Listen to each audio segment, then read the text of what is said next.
et il fonda le mouridisme, ou la voie de l'imitation du prophète. En 1888, il fonde le village de Touba, dans un lieu austère et retiré. De plus en plus de monde vint vers lui, mais les colonisateurs de l'époque ne voyaient pas les attroupements d'un bon œil. Ils arrêtèrent Cheikh Ahmadou Bamba le 10 août 1895 à Diawol, et à Saint-Louis, les colons décidèrent de son départ en exil. Le 21 septembre 1895, sur le bateau ville de Pernambouc, Cheikh Ahmadou Bamba quitte le Sénégal et les siens. Il arriva à Libreville, où il passa 3 mois. Puis il est envoyé dans des contrées austères, où règnent les moustiques et les maladies, au sud du Gabon, à Mayomba, où il déclara ceci: « Ô océan de Mayomba, témoigne que je suis l'esclave de celui qui pardonne les péchés, et que je demeure le serviteur de l'élu. » Il y passa 5 ans avec des militaires et des prêtres. Ce sera plus à l'intérieur du pays, à Lambaréné, où il passera encore 2 longues années avant de revenir au Sénégal. De retour au Sénégal, le cheikh poursuivit l'éducation de ses disciples à Darou Marnane. Mais le nombre de ses adeptes ne cessait de croître. La Mouridia prit une ampleur spectaculaire et demeura une source d'inquiétude pour les colonisateurs qui se sentaient menacés. C'est alors que le colonisateur décida de l'exiler 5 ans en Mauritanie, où se trouvait un grand érudit, Cheikh Sidia Baba. Et le cheikh déclara ceci: « Je ne fonde pas mes espoirs sur le soutien d'un ami, ni ne crains l'agression d'un ennemi. Je suis entièrement confié à Dieu. »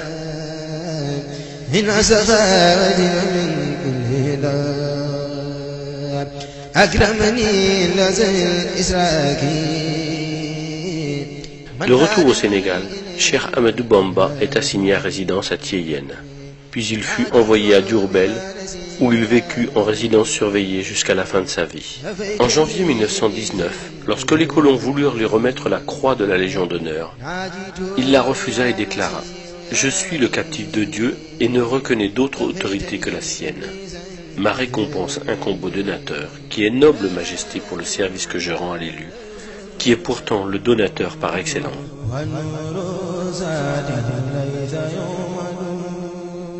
En novembre 1925, Cheikh Ahmadou Bamba demande aux autorités coloniales une autorisation de construire une mosquée à Touba.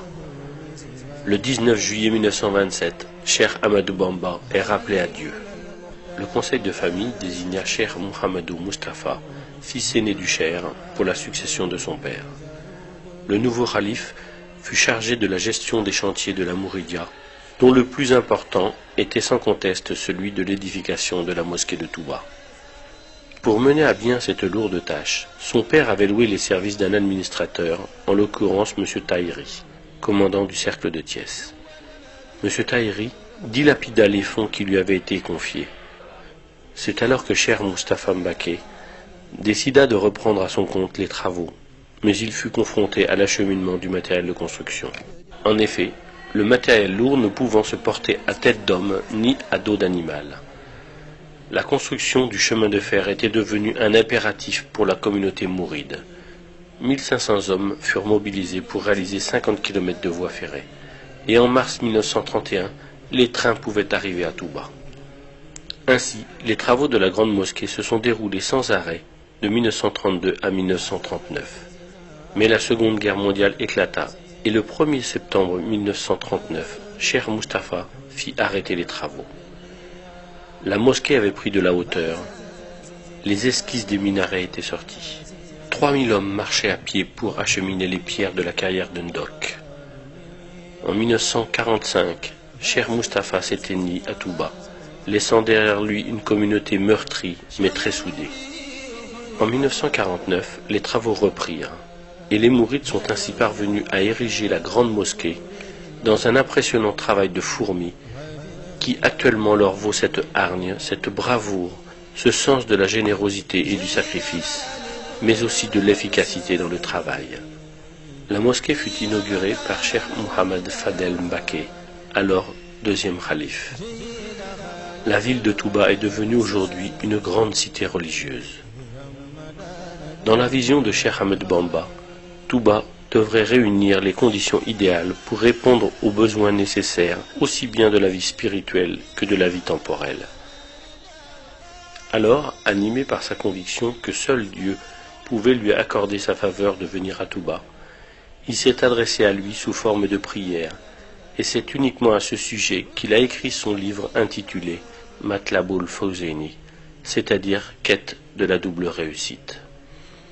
Il adressa à Dieu ses prières qui se réalisèrent, où il disait « Absous les volontaires qui ont bâti l'édifice si élevé de ma demeure, la cité bénite de Touba, de leurs péchés du passé et de l'avenir. Fais que cette cité soit un lieu d'adoration de Dieu le miséricordieux et de rejet de Satan le banni. Faites de ma demeure, la cité bénite de Touba, un lieu où on plonge dans la voie de l'obéissance et de la tradition de l'envoyé. » Prière et bénédiction sur lui.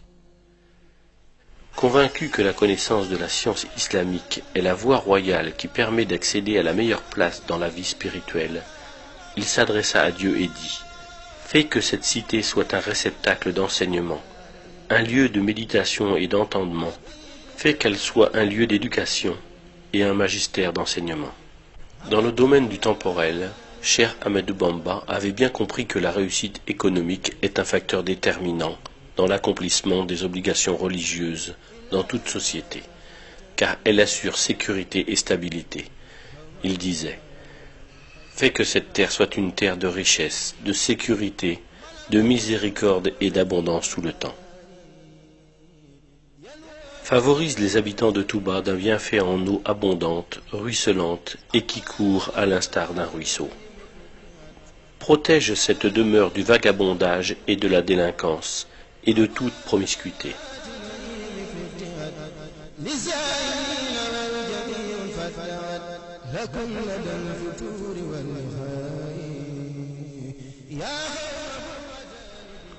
À Touba, l'alcool et toutes sortes de drogues, ainsi que l'indécence, sont interdits. Cheikh Ahmadou Bamba disait « Protège quiconque aura consacré un effort dans cette cité, y aura effectué une visite, et pardonne-lui ses péchés. » Ainsi, chaque année, Touba enregistre plus de 3 millions de pèlerins, surtout pour le Grand Magal de Touba, qui commémore le jour du départ en exil au Gabon de Cheikh Ahmadou Bamba. Le Grand Magal est une action de grâce. Cheikh Ahmadou Bamba disait « Quiconque te rend visite pour solliciter tes biens, comble-le de faveur et de bonté si tu es riche, mais ne thésaurise jamais ta fortune par crainte de pauvreté. C'est Allah le Très-Haut qui t'a offert cette richesse.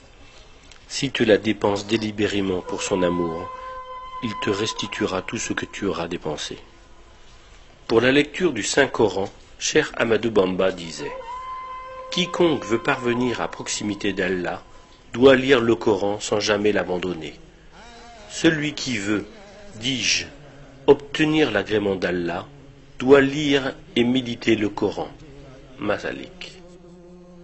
Et pour l'éducation coranique, de nombreuses écoles, aussi bien à Touba que dans le monde entier, ont été bâties et prochainement, une université verra le jour.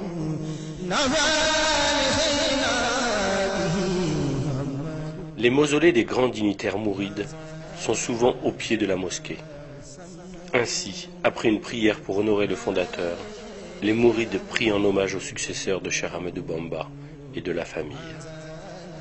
Touba, créé en 1888 par Cheikh Ahmadou Bamba, a grandi après sa mise en terre en 1927. Nous voilà en 2011, soit 84 années où les mourides œuvrent pour Touba, guidés par Cheikh Ahmadou Bamba.